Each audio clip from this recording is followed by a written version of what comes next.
found a book during a mountain expedition, and now I think something followed me home. It's been a few days since I discovered this wretched tome and its unholy contents. I can hardly even call it a book.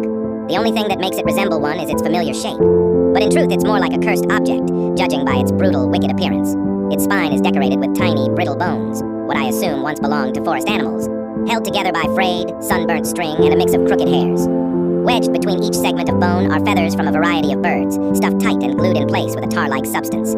The cover's patchwork leather looks stitched together from the skins of different animals. Everything is sealed with a necklace of teeth, tiny bird beaks, and little skulls that resemble human remains, each no bigger than a walnut.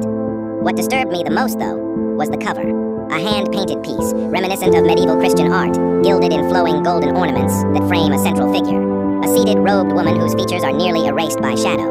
Only the faintest suggestion of brooding dark eyes are visible, barely recognizable unless studied under a light with a magnifying glass.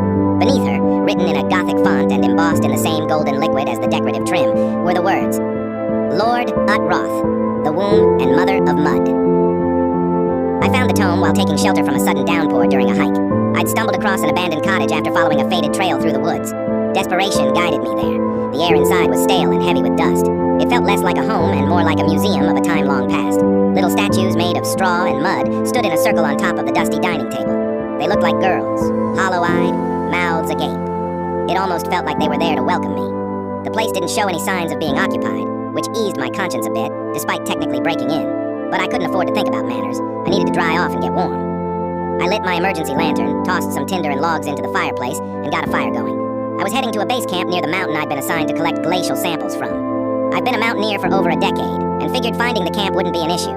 The weather was supposed to be good this time of year, and no serious climbing was required. A friend and fellow researcher had taken the heavier gear up with a group of hired porters. I rarely make mistakes this grave. I'd studied the path relentlessly before setting out, but something went wrong. The forest felt twisted, like it had shifted beneath me, like I'd been silently redirected toward a different peak entirely. I sat at the table, exhausted, and examined the eerie little dolls. They had a crude, childlike quality, clumsy craftsmanship with tiny fingerprints still pressed into the clay. In the center of the circle was a candle. As it grew darker outside, I figured a bit more light might do the room some justice. I pulled out my lighter, looked toward the rightmost doll, and noticed it was facing away from the center. Huh, could have sworn you weren't looking that way, I muttered. Curious, I followed its gaze to the darkest part of the cottage, the far right wall, draped in a large, dark tapestry that touched the floor. And then I saw them, a pair of pale feet, just barely peeking out from under the curtain. My heart stopped. I froze.